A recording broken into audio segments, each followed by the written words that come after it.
Marami pa ring Pilipino ang nararamdaman pong mahirap sila batay sa survey ng Social Weather Station o SWS na isinagawa noong huling quarter ng 2023. Live mula sa Pasig, may unang balita si Bam Alegre.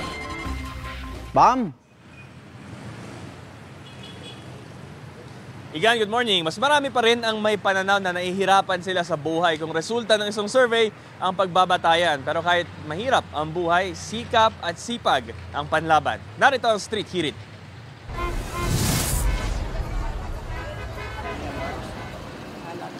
Ang ganitong mga karton, iniipon ni Menardo Arnar tuwing madaling araw mula sa isang convenience store. Kung ibebenta, aabot pa raw sa 150 pesos ang halaga nito sa junk shop. Pero kahit anong kayod at tiyaga raw, hirap pa rin siya sa bawat araw para punan ng pangangailangan ng 4 na anak. Ang taas ng bilihin kasi ngayon kailangan talaga magsumikap, magdoble doon kayo. Nagkakargador na ako, nag-iipon pa ako ng kalakal para lang may pandagdag pang gasto sa pag-aaral ng mga anak ko. Kailangan lang talaga ng sipag, tiyaga. Parang pagka hindi ka rin kasi kikilos, wala rin namang mangyayari sa'yo. Hindi nag-iisa si Menardo sa pananaw na mahirap pa rin ang buhay sa ngayon base sa 4th quarter survey ng Social Weather Stations. Sa survey ng 1,200 na mga individual noong Disyembre, 47% na nagsabi na sila ay mahirap.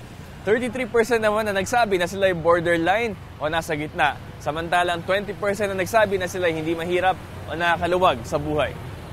Ang mga nagsabing mahirap sila hindi halos nagbago sa parehong survey noong mga nakaraang buwan.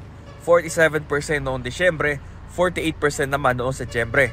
Para sa tricycle driver na si Eugenio Ramos, pasakit sa kanya ang presyo ng mga produktong petrolyo. Mabigat daw at iniinda niya talaga.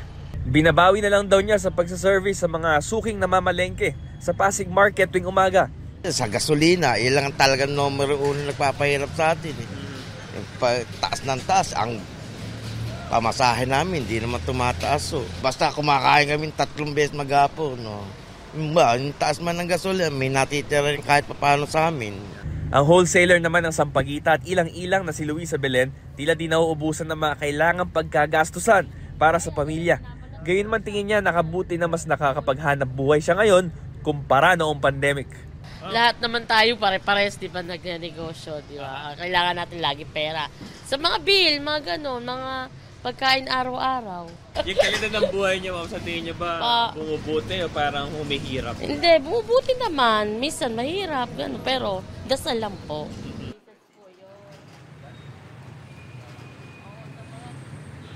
Igan, dito sa 1,200 na respondents ng survey, ay tig 300 yan sa Metro Manila, Luzon, Visayas at Mindanao. Ito may margin of error na 2.8% para sa national percentages.